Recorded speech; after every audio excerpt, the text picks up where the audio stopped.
Hello everyone, Bill Parish here from GTT Audio, and welcome to the channel today. Today I wanted to discuss a topic about apples to apples comparison, A-B comparisons, which is and how to do it correctly, which is a lot different. An apples to apples is a lot different than an apples to oranges comparison. I mean, those are two different things. But if you want to compare things, there's a few things, if you want to compare the components, there are a few things you need to get straight. And I could talk about this topic probably an entire day, but I'm going to keep it short. We'll try to give you a brief one here. But the most important thing is one change at a time. When you're doing comparisons and you're going to do, the old shootout, if you will, you cannot make two changes at once. You cannot change a power cord and the location of the component at the same time. You can't change a power cord and the digital cable at the same time. I don't know. There's so many. You can only do one thing. Even if you already know what the one thing does, I'll do the math in my head and figure out what it does. It doesn't always work. There's different things at play in componentry. So it's very important, even if you think it's mundane, to do it. You must do it one step at a time. And the other thing is, when I like to do, if we're comparing or testing components, I think every component should have equal footing. And I mean that both figuratively and literally. I can't tell you how many times that people will, you've got, I've seen shootouts to where a fella's got, he's all proud of, let's call it an amplifier. He's all proud of his amp stand. He's got this amazing amp stand. He paid $5,000 for it, and then he spent, $3,500 for the footers underneath the amp stand. Now, if you have a $5,000 amp stand, I don't know why you need $3,500 footers. Or if you have $3,500 footers, why do you need a $5,000 amp stand? But that's going off on another tangent. But all right, so he's got this $5,000 amp stand and these $3,500 footers. So what's the component sitting on? $8,500. I'm not saying to go put $8,500 under the new amp that we're going to test. No. Forget about that. Unless it's identical, unless it's the same $8,500, the same amp stand and the same footers. But take that amplifier and put it on the floor next to the other amplifier. Or if you do have the identical stand and footers, then it has to go on that. But don't have the amplifier that you have that you're going to be trying to unseat, if you will, or you want to test something new. So you've got your amplifier in your house with on an amp stand, the super duper $5,000 amp stand and these $3,500 footers, and this is your amp sitting there. And then you have another amplifier come in and you're going to plop it on the floor. You've just wasted your time, the dealer's time, your friend's time that's over. I mean, you broke your back doing it. It's ridiculous. That's not how you do an apples to apples comparison. That's just asinine. And it's also asinine when two different, you've got two components sitting. I always look over here because those that have been here where I shoot, my equipment's over here, amplifiers are there, my speakers are there, but my equipment's there, so I'm looking over there. But all right, so I've got two components on the top shelves, and I'm going to do, two preamplifiers, or CD, let's call it CD player, source components. So I've got a CD player on one top shelf, and I've got that's mine, and I'm going to test another CD player on the other top shelf. Great, now I've got them on equal footing. But if I've got my realization power cord plugged into my component, and I use a stock power cord plugged into the one I'm testing, that's not equal footing. That's not the same. That's testing my component with a souped up power cord to brand X with a piece of crap power cord. How am I giving it a fair shot? I'm not. So I either have to dumb down mine by putting the stock power cord so they both have a stock power cord, or I've got to get another realization power cord and plug it into brand X so they both have equal footing. So it's a true, so I'm testing CD player to CD player as opposed to CD player with realization power cord to CD player with crap power cord. It's not, I put them on the same stand, so at least I got that straight. Anyway, I see this stuff all the time. You're doing nothing but being a dog chasing his tail. And then what's worse is these people that do these ABs go on these blogs and type about it like they're the end-all be-all and experts. And what they've done is they've done an extremely flawed experiment. It's just that. It's a flawed experiment. So when I want to, we do this stuff, right? I mean, a fair amount of my time every year is doing comparisons. Anyone will send us equipment. A lot of people beg to send us equipment. They send us equipment for us to evaluate. They want us to carry it. And there are very few times do we rotate components through this door. Has one met the grade. But we do it the right way.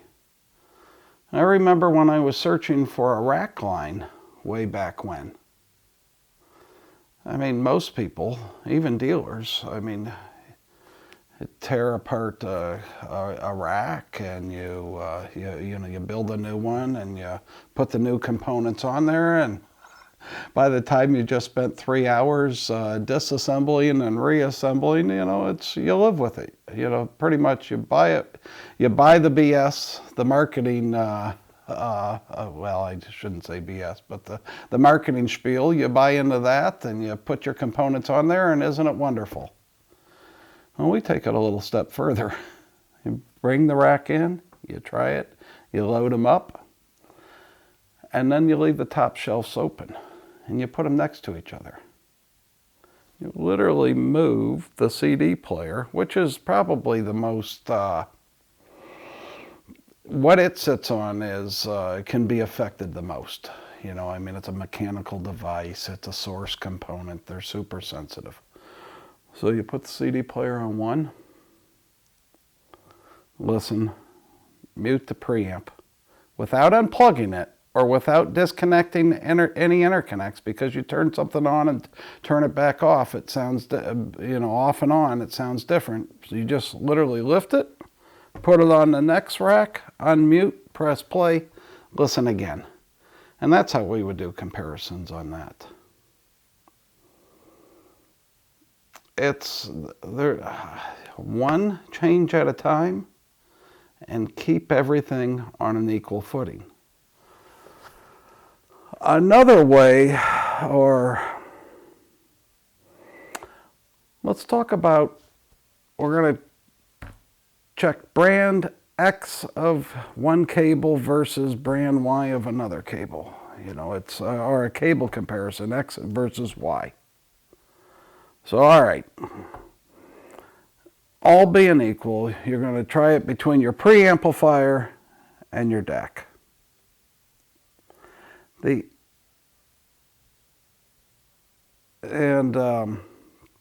Yeah, you're going to try it between your preamplifier and your DAC. So you have, and your DAC's got two sets, you know, an XLR and an RCA input. So one goes to the RCA, one goes to the XLR. You sit there with your remote control as you're playing music and you switch back and forth. You're not hearing the difference between the cables. If you think you are, you're lying to yourself. Or you're just too naive to know it. You're not hearing the difference between the cables. You might be hearing the difference between the XLR and the RCA cable. But these inputs probably aren't buffered.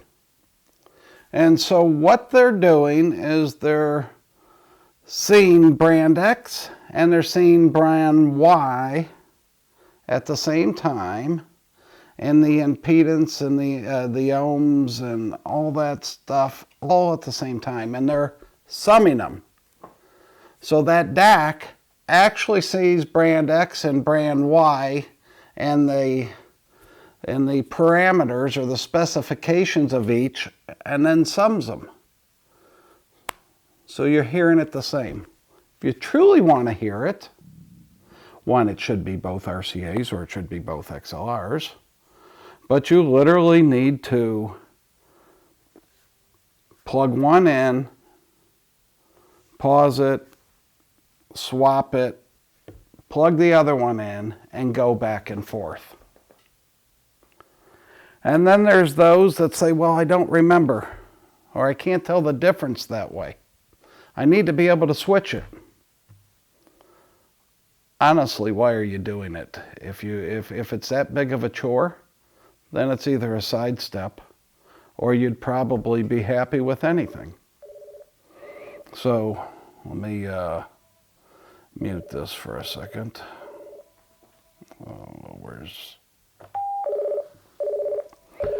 So that's you know, keep that in mind for sure. And again, if you have to try so hard to hear it, why even bother listening? Just buy what you like. There's another thing. When you've got, I don't know, an entire system of AudioNet, an entire system of Kabbalah Sosna, just an entire system of one thing. So if I plug in, so say AudioNet, and we've got an amp, preamp, let's just call it that. If I plug in a CH Precision preamplifier, I have not learned how that CH Precision preamplifier sounds. What I've heard is how that CH Precision preamplifier sounds with the AudioNet amplifiers. It's kind of common sense.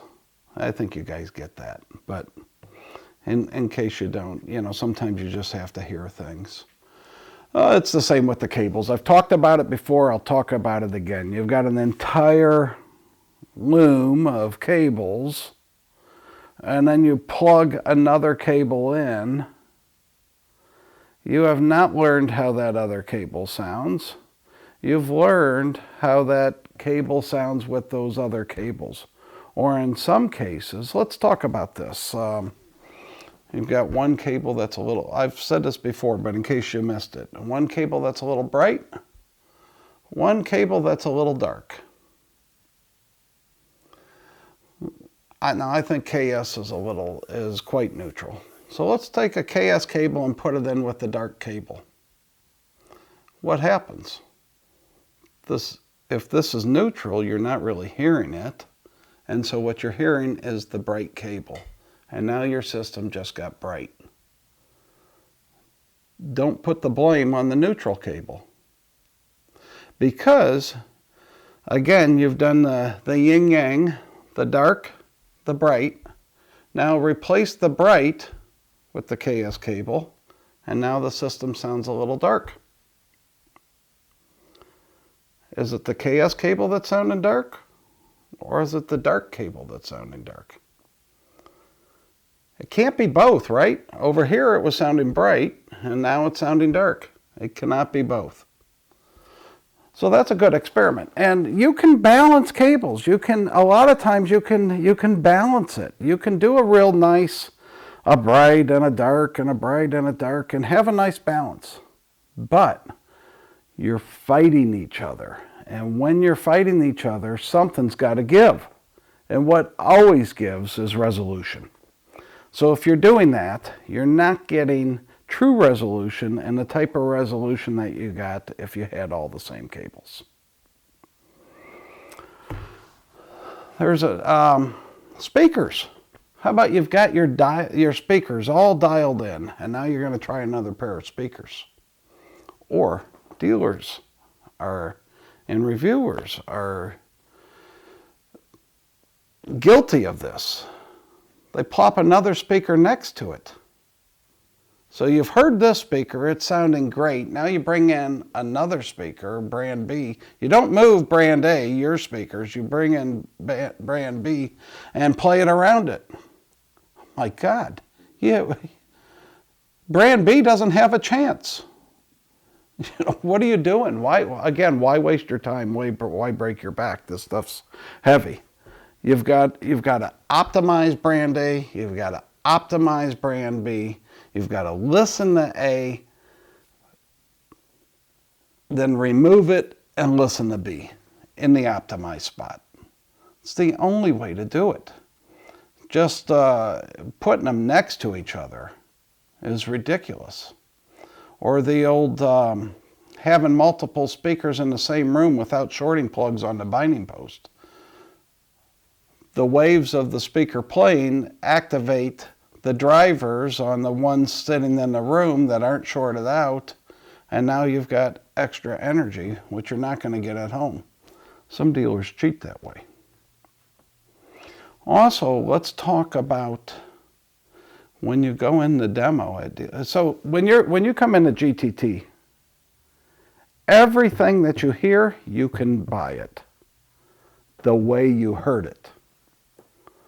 Now, what I mean by that is, and I'm not anti-tweak, but I'm anti-tweak here. And I'm anti-tweak at dealers. And I'm anti-tweak at reviewers, actually. Because they sit there and they tweak a system, they tweak the reference system, then they put components in. And now what they're doing is they're reviewing a component with a room and a system that's tweaked for something else. If you're going to do tweaks and you're going to try a new component, all the tweaks have to come out and you've got to retweak for that component. That's the only way you can do tweaks. But you cannot just insert something into a system that's already tweaked. And when I say tweaks, I'm talking about these aftermarket, all this aftermarket stuff. Accessories. So everything here has the same fuse in it that the manufacturer ships. I haven't souped up a component with a special fuse, even though most of the manufacturers I deal with have already optimized that. Like AudioNet uses rhodium fuses in one part of their amplifier, silver fuses in another part, and gold in another. So they've optimized it already. You're not going to do any better. But there's people that want to, roll fuses. This is a new thing. Let's roll the fuse and spend $100 on a fuse. Little tip, if the fuse blows, don't put another $100 one in there. Put the 20-cent one in there until you know it was just a fluke and it's, the component's fine, and then put the $101 back in there.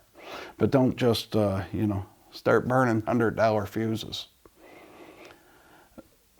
But here at GTT Audio, every fuse and every component was shipped in that component. Where there's tube equipment, Tube really makes a difference. Believe me, I know it. I've got boxes of tubes, new old stock tubes. I mean, but what you hear here is what was shipped with the component. Can you get it better with a new old stock tube? Probably, most probably.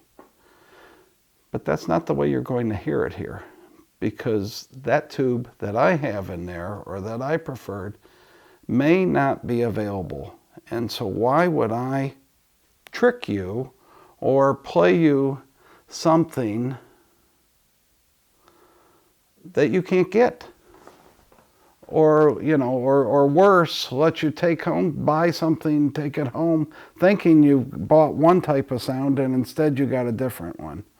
So, ethical here, do things the right way. There's no tricks.